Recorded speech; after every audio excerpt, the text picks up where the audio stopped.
vez más nos encontramos con ustedes a través de este medio para reencontrarnos con nuestro Dios en su santo día de reposo, su santo sábado, y abriendo su palabra y escuchando su voz. Este es tu canal de estudios bíblicos que dimos a llamar La Biblia Habla.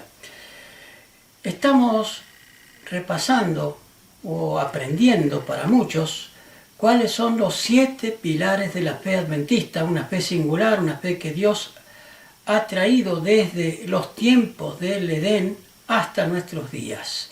No ha cambiado estos 7 pilares del pueblo de Dios genuino y verdadero. Muy bien, vamos entonces a pedirte que te suscribas a nuestro canal, que apoye nuestra humilde tarea y que te acuerdes de ponerle like y de compartir los videos y de comentarlos si te es agradable. Siempre responderemos con mucho respeto aún a aquellas personas que no estén de acuerdo con nosotros.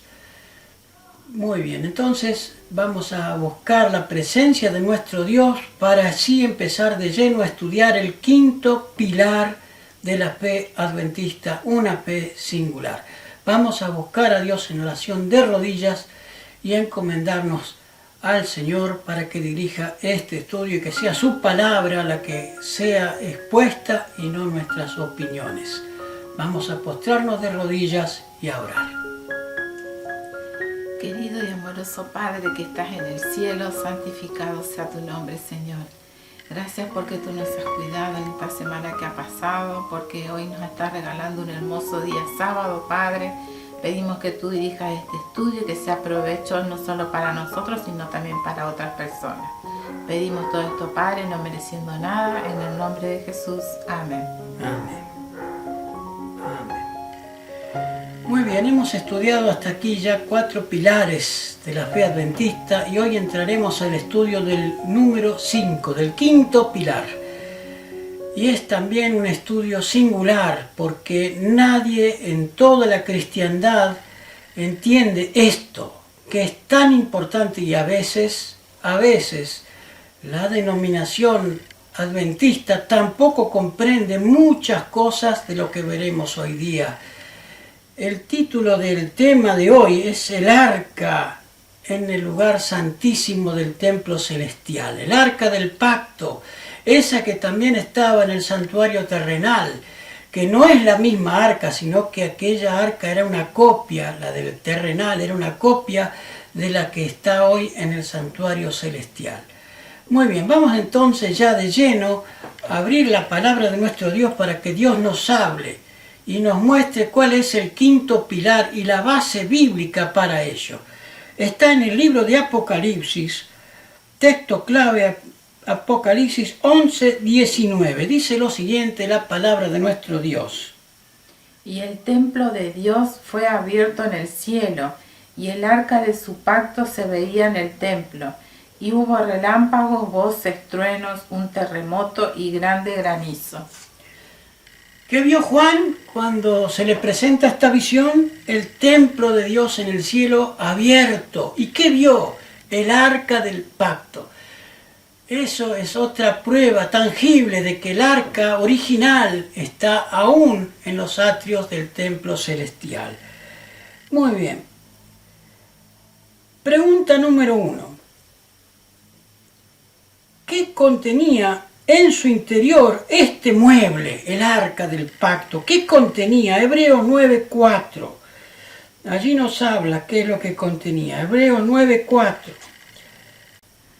El cual tenía un incensario de oro y el arca del pacto cubierta de oro por todas partes, en la que estaba una urna de oro que contenía el maná, la vara de Aarón que reverdeció y las tablas del pacto.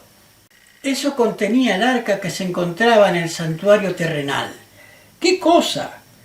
Pues el jarrito de maná, la vara de Aarón que reverdeció y las tablas del testimonio.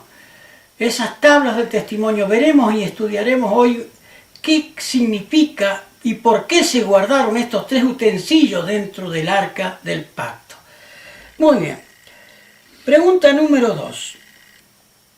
¿Dónde se hallaba esta arca? Éxodo 26:33 nos dice dónde se encontraba esta arca en el terrenal. Éxodo 26:33. Éxodo 26:33. Y pondrás el velo debajo de los corchetes, y meterás allí del velo adentro el arca del testimonio, y aquel velo os hará separación entre el lugar santo y el santísimo. ¿Dónde se encontraba este mobiliario? En el lugar santísimo del templo terrenal.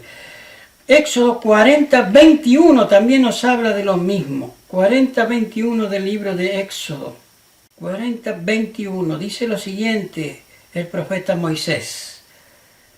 Luego metió el arca en el tabernáculo y puso el velo extendido y ocultó el arca del testimonio, como Jehová había mandado a Moisés.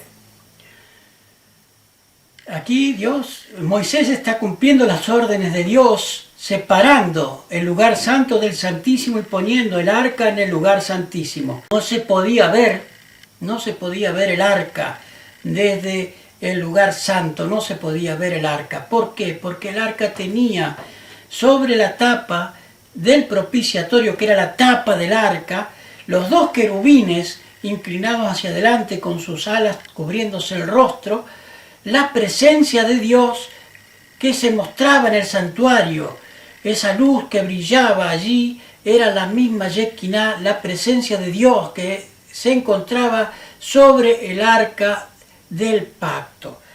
Muy bien. Y 26:34 nos habla también de lo mismo. Éxodo 26:34. En Éxodo 26:34 también encontramos más luz con respecto a esto. Pondrás el propiciatorio sobre el arca del testimonio en el lugar santísimo. ¿En dónde se encontraba el arca? Pues sin lugar a dudas en el lugar santísimo del santuario terrenal y también en el celestial. Porque la maqueta que Dios le había presentado a Moisés para que hiciera el tabernáculo, pues del mismo modo era lo que estaba allí en el cielo. Continuemos. Punto número 3. En el modelo terrenal, ¿qué pasaba sobre la tapa del arca? Éxodo 36. Éxodo 36. Y lo pondrás delante del velo que está junto al arca del testimonio, delante del propiciatorio, que está sobre el testimonio, donde me encontraré contigo. Ahí está. La presencia de Dios estaba sobre la tapa del arca. El arca que contenía esos tres utensilios, pero el arca no solamente contenía esos tres utensilios, sino que entre los dos querubines se hallaba la presencia de Dios, una luz que irradiaba y que nadie podía ver, por eso se cubría el lugar santísimo con un velo que separaba del lugar santo. Solo se veía una luz inmensa que brillaba allí y era la presencia de Dios que se encontraba en ese lugar. Número 4. Vamos a desgranar ahora sí qué significaba lo que tenía el arca en su interior. Vayamos al primer punto, que es el jarrito de maná. Dice la mensajera del Señor en Consejos para la Iglesia, página 411. Notemos lo que nos dice la mensajera del Señor. Al señalar el alimento para el hombre en el Edén, el Señor demostró cuál era el mejor régimen alimenticio. En la elección que hizo para Israel enseñó la misma lección. Por medio de ello deseaba bendecir y enseñar al mundo.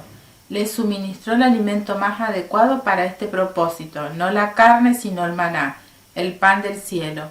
Pero a causa de su descontento y de sus murmuraciones acerca de las ollas de carne de Egipto, le fue concedido alimento animal, y esto únicamente por poco tiempo. Su consumo enfermedades trajo y muerte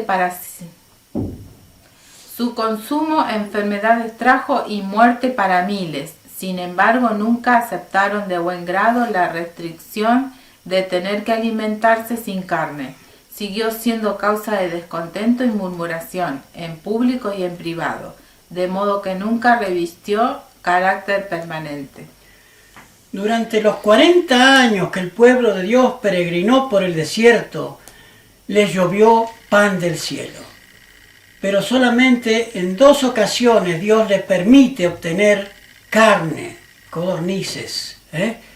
Ellos querían comer carne, codornices se les permitió comer, que no eran alimentos inmundos, las aves inmundas no eran codornices, o sea, las codornices no eran aves inmundas, pero sí, no era el plan de Dios que el hombre consumiera carne.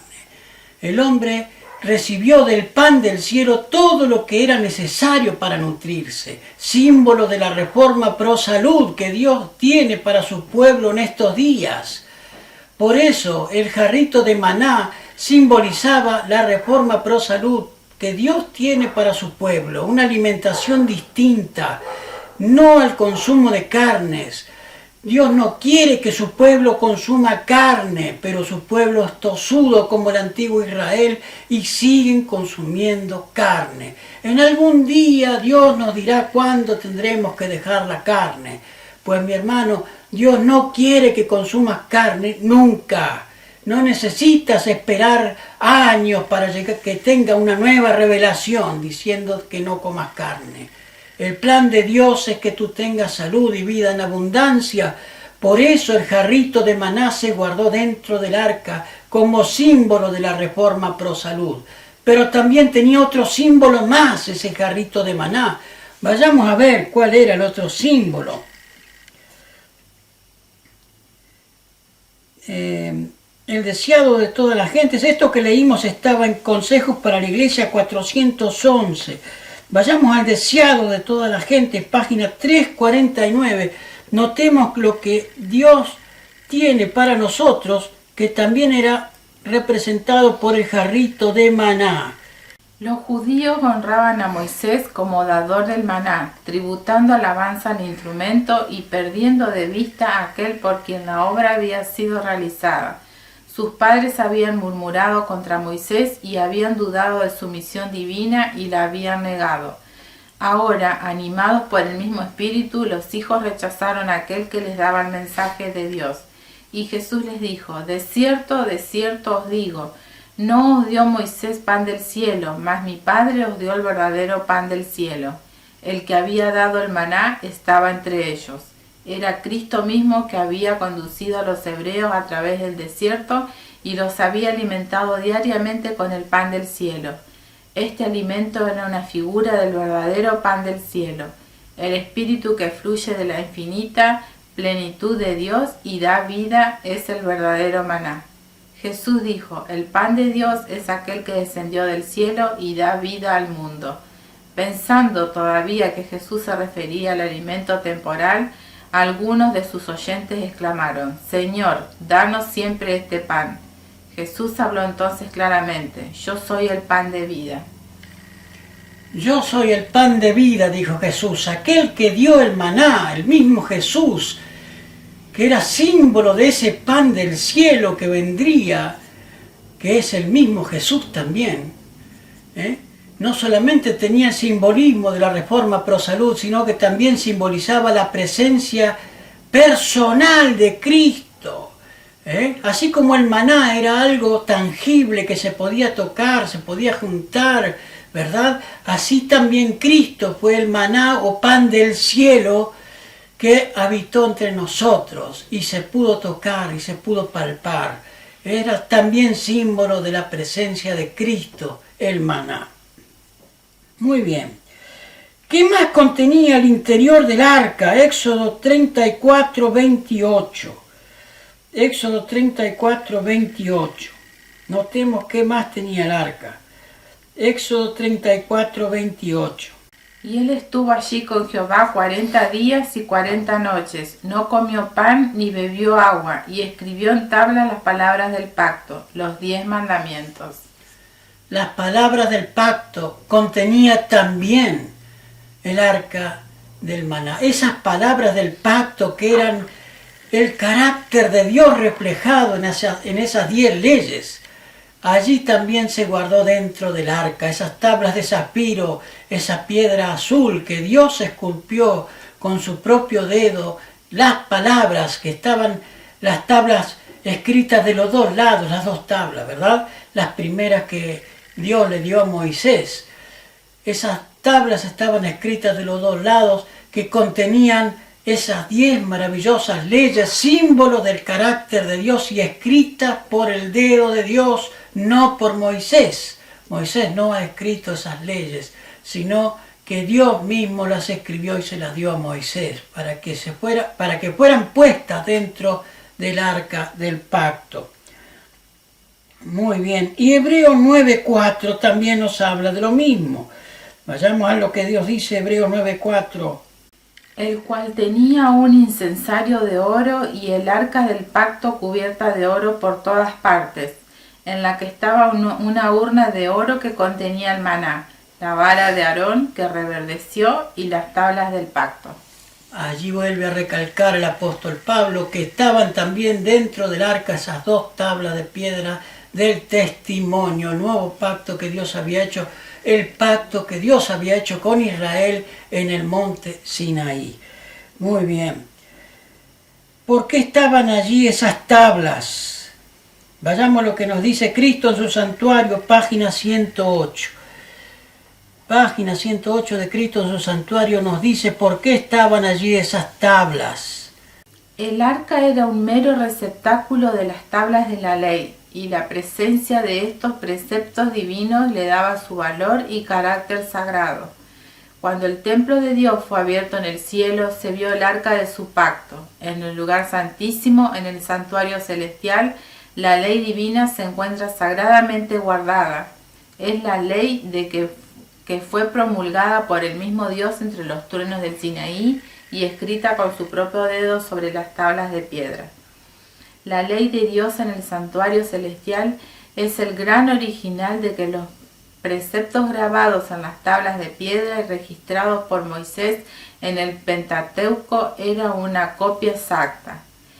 Los que llegaron a entender este punto importante fueron inducidos a ver el carácter sagrado e invariable de la ley divina.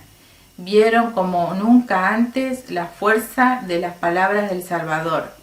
Mientras existe el cielo y la tierra, ni una letra ni una tilde de la ley desaparecerán. Mateo 5:18. Como la ley de Dios es una revelación de su voluntad, una transcripción de su carácter, debe permanecer para siempre como fiel testigo en el cielo. Ni un mandamiento ha sido anulado, ni un punto ni una tilde ha sido cambiados. Dice el salmista: tu palabra, Señor, es eterna y está firme en los cielos. Todos sus preceptos son dignos de confianza, inmutables por los siglos de los siglos. Qué maravillosa cita nos presenta aquí el testimonio del Espíritu de profecía, aclarándonos por qué estaban estas tablas guardadas allí en el arca del pacto. ¿Qué simbolizaban estas tablas? El carácter sagrado de Dios, lo que le daba al arca el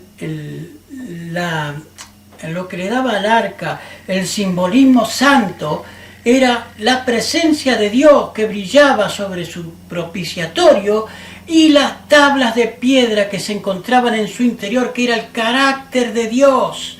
Lo que Dios es estaba reflejado en esas tablas de piedra que se guardaron en el arca del pacto, en el santuario terrenal, y que están hoy día allí en el santuario celestial también, las originales. Y no tenemos muchas veces en cuenta que lo que Dios va a sellar en su pueblo final no es un mandamiento, sino es su carácter. Su santa ley será impresa en la mente de aquellos que amen a Dios, por lo tanto también en su corazón. El Señor grabará las leyes en el corazón de aquellos que realmente amen a Dios y a su venida. No serán todos sellados, no todos los que guarden el sábado serán sellados, dice la sierva del Señor. Ninguno que tenga una mancha de carácter será sellado, porque Dios es un Dios santo y no puede mudar sus mandamientos, porque Él no cambia, su carácter es eterno. Él no tiene sombra de variación, dice la Escritura. Por lo tanto, hermanos, nosotros tenemos que acercarnos confiadamente al trono de la gracia para que Dios pueda implantar su santa ley en nuestros corazones. Él tiene que poner su carácter en nosotros. Nosotros no podemos por nosotros mismos santificarnos. Tenemos que ir a Él para que Él nos limpie y nos santifique, imponga sobre nosotros su carácter, que es su santa ley, no un día solamente, su santa ley. Isaías 8:16 dice: ata el testimonio y sella la ley entre mis discípulos. Y necesitamos ese sello que es su carácter en nuestras vidas. Hasta aquí hemos visto el simbolismo del jarrito de maná y el por qué las tablas de la ley están guardadas en el arca del pacto celestial. Ahora veremos también algo importantísimo que no se tiene en cuenta en el Israel moderno, estas cosas. Y veremos el por qué no se tiene en cuenta. Pregunta número 8, y es la última pregunta del cuestionario. ¿Qué otro utensilio había y por qué estaba allí? Números 17, del 1 al 9. Y notemos y prestemos atención a estos textos que vamos a leer ahora. Números 17, del 1 al 10. Notemos lo que nos dice el profeta Moisés. Números 17, del 1 al 10. Luego habló Jehová a Moisés diciendo: habla a los hijos de Israel y toma de ellos una vara para cada casa de los padres, de todos los principales de ellos 12 varas conforme a las casas de sus padres, y escribirás el nombre de cada uno sobre su vara. Y escribirás el nombre de Aarón sobre la vara de Leví, porque cada jefe de familia de sus padres tendrá una vara, y las pondrás en el tabernáculo de reunión delante del testimonio, donde yo me manifestaré a vosotros. Y florecerá la vara del varón que yo escoja, y haré cesar de delante de mí las quejas de los hijos de Israel con que murmuran contra vosotros. Y Moisés habló a los hijos de Israel, y todos los príncipes de ellos le dieron varas, cada príncipe por las casas de sus padres una vara, en total 12 varas. Y la vara de Aarón estaba entre las varas de ellos. Y Moisés puso las varas de delante de Jehová en el tabernáculo del testimonio. Y aconteció que el día siguiente vino Moisés al tabernáculo del testimonio, y he aquí que la vara de Aarón de la casa de Leví había reverdecido y echado flores, y arrojado renuevos, y producido almendras. Entonces sacó Moisés todas las varas de delante de Jehová a todos los hijos de Israel, y ellos lo vieron y tomaron cada uno su vara.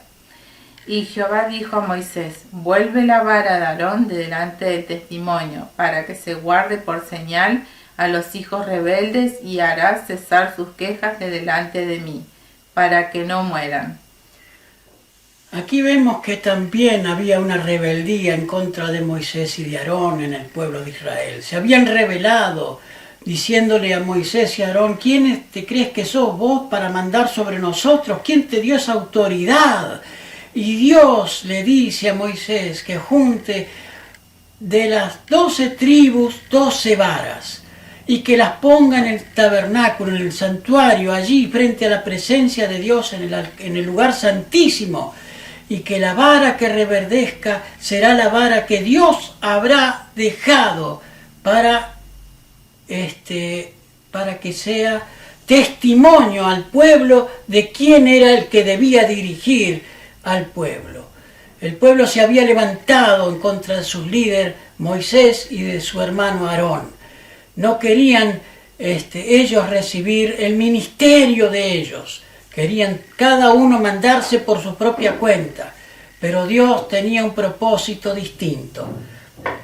Notemos que la vara de Leví, la vara de la familia de Leví, que tenía el nombre de Aarón, fue la que reverdeció. Y no solamente reverdeció, sino que dio almendros, dio frutas, y las otras varas no, y Dios le muestra, y Moisés la saca al pueblo y le muestra quién era la vara que Dios había elegido para dirigir al pueblo. Y del mismo modo hoy se quiere pisotear el ministerio elegido por Dios. El ministerio elegido por Dios no es un ministerio de gente que estudia, es un ministerio de Dios que elige a sus líderes, no una universidad, no una cátedra la que es la que rige y que te da el título de pastor. Dios es el que elige al pastor. Pero ahora no solamente con eso se conforman de renegar de la dirección de Dios a través del pastor elegido por Él, sino que quieren elegir pastoras, quieren tener pastoras. ¿Y dónde dice la Biblia que la mujer debía ser pastora? Si Dios le da a los jefes de familia, hombres, fueron puestos por Dios para dirigir al pueblo, no mujeres. Eso no denigra a la mujer tenía otras actividades en el pueblo, pero la de dirigir, la de ser cabeza del pueblo, como Cristo es cabeza de la iglesia, es para el hombre. El sacerdocio fue dado al hombre, no a la mujer, hermanos. Entendamos esto, no puede haber ancianas, no puede haber pastoras, no están habilitadas por Dios para hacer eso, no seamos rebeldes como fue el pueblo de Israel, diciéndole a Moisés y a Aarón, ¿quién te crees que sos vos para dirigirnos? ¿Quién sos vos? ¿Quién te dio la autoridad a vos para dirigirnos? Pues el pueblo del mismo modo hace hoy día, pero lo peor de todo es que sus líderes hoy día permiten estas cosas. Permiten que sean ungidas pastoras, permiten que sean ungidas ancianas. En cambio, Dios mismo a través de Moisés y Aarón les mostró al pueblo que el sacerdocio era para el hombre y para la tribu que Dios mismo había elegido. No cualquiera puede ser elegido por Dios. Por más que estudies en una universidad y tengas el título terciario, no te avala por Dios para ser un pastor. Podrás tener los conocimientos, pero Dios es el que te señala como pastor del pueblo, no un título universitario. Muy bien, hermano. Hemos llegado a la conclusión y este era el tema clave del quinto pilar de la fe adventista. El arca que estaba dentro del lugar santísimo en el cielo que vio Juan cuando el santuario fue abierto. Esa misma arca que fue copiada por Moisés y que se guardaron las mismas cosas que están también allí en el arca, en el santuario celestial, todo con un propósito. El propósito era mostrar la justicia y el carácter de Dios y que Dios es el que rige los destinos del pueblo de Dios hoy día como lo hizo en el antiguo Israel. Es Dios el que da el sacerdocio, no se lo da el hombre. Es Dios el que da una alimentación distinta. En cambio el hombre quiere comer carne. Es Dios el que da su carácter al hombre. Y sin embargo el hombre dice, no, es un día, es el día, es ese día el sello de Dios. Y sin embargo Dios dice, es el carácter de Dios sellado en el hombre. Mis hermanos, entendamos estas cosas. Y con esto cerramos el estudio de hoy, pidiéndole a Dios que Él mismo sea quien dirija a su pueblo, que levante a sus líderes genuinos y que no permita más que sea pisoteada su santa ley por aquel pueblo que dice guardar los mandamientos de Dios y tener la fe de Jesús. La fe de Jesús no es una fe como ellos la predican, lamentablemente. La fe de Jesús es una fe que a pesar de los problemas y dificultades se mantiene firme siguiendo a su maestro porque Dios mora en ellos, no por sus propios esfuerzos, no porque yo tengo que hacer o tengo que decir o tengo que pensar de tal o cual manera. Dios es el que pone eso en el corazón del hombre, no el hombre por su propio esfuerzo. No hemos entendido nada de lo que Dios nos ha dejado en su palabra. Desde 1888 el movimiento adventista viene en plena rebelión de Dios. Desde 1888 el pueblo adventista se ha rebelado contra Dios. El movimiento adventista se ha rebelado contra Dios. Y aunque a regañadientes dijeron que habían aceptado la justicia por la fe de Wawelen y yo, nunca lo hicieron, jamás. Todavía seguimos diciendo, nosotros tenemos que pensar, nosotros tenemos que hacer, nosotros tenemos que obrar. No entendemos que Dios en nosotros es el que tiene que obrar. Ese que escribió las tablas de piedra y que se las dio a Moisés, es el que tiene que poner su ley, su carácter en nuestro corazón. Yo no puedo poner el carácter de Dios en el mío. Es Él el que tiene que hacerlo. Ojalá entendamos estas cosas, mis hermanos. Vamos a postrarnos de rodillas y a pedir la presencia de nuestro Dios en nuestra vida para que esta arca que se encuentra en el lugar santísimo, que ninguna denominación predica estas cosas, solamente el movimiento adventista lo hace, y algunos ya con escasa metodología, muy pobre las predicaciones que hay con respecto a este tema. Sin embargo, Dios le ha dado al movimiento adventista este quinto pilar, en donde no es predicado por ninguna otra denominación cristiana. Vamos a buscar a Dios en oración entonces y a ponernos en sus manos para que Él ponga su carácter en nosotros. Vamos a buscar a Dios de rodillas. Cariñoso Padre y buen Dios que estás en los cielos, gracias porque nos has dado el privilegio de conocer estas verdades, este pilar fundamental de la fe adventista, que es el arca en el santuario celestial. Esa arca que contiene el jarrito de maná, símbolo de la presencia de Jesús entre nosotros como humano y símbolo de la reforma pro salud. Esa vara de Aarón, símbolo del sacerdocio que tú has dado al hombre, no a la mujer, y que eres tú el que dirige todavía los destinos de tu pueblo en este mundo. Y también las tablas de piedra que son el carácter tuyo y que tú quieres ponerlo ya no en tablas de piedra sino en tablas de corazón. Ponlas en nuestro corazón, cariñoso Dios. Llénanos de tu presencia a través de tu Santo Espíritu. Perdona nuestros pecados y nuestras rebeliones, Señor. Ayúdanos a entender todas estas cosas. Por los méritos de Cristo Jesús oramos, Padre. Amén. Amén. Amén. Muy bien, hermanos. Esperemos que este estudio sea de agrado para ti. No pedimos que sea de agrado, pero sí que te sea de edificación como ha sido para nosotros. La importancia que es la obediencia a Dios en todo, pero no una obediencia por mi propia fuerza, sino que sea porque Él nos ayuda a obedecer, nos hace obedecer a nosotros. Vamos a terminar este estudio pidiéndote que te suscribas a nuestro canal, que apoyes nuestra humilde tarea y que comparte los videos y dáselos a aquellos que tú creas necesario que conozcan estas cosas o que las recuerden. El quinto pilar también es fundamental de la fe adventista. Es una pieza fundamental que muchas veces el movimiento adventista no toma en cuenta, sobre todo con el tema del sacerdocio, Muy bien, como decimos cada vez que terminamos un estudio, lámpara es a mis pies tu palabra Y lumbrera mi camino. Que el Señor me los guarde y hasta nuestro próximo pilar de la fe adventista. Que Dios les guarde y les bendiga, que tengan una buena semana.